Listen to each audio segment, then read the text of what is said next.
guide you through how to earn money online for students. If you find this helpful, don't forget to like and subscribe.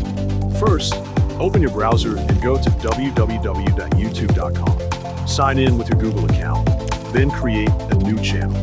Choose a name and profile picture that match your content niche, like student facts or quick study tips. Next, decide on a niche that's simple to produce and highly appealing.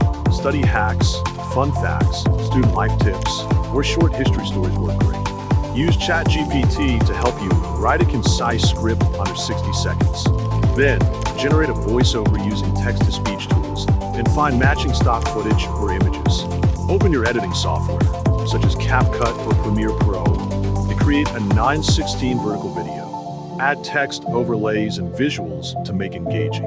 Export the video in .mp4 format and upload it to youtube.com with a catchy title, description, and hashtags like #shorts or #studytips.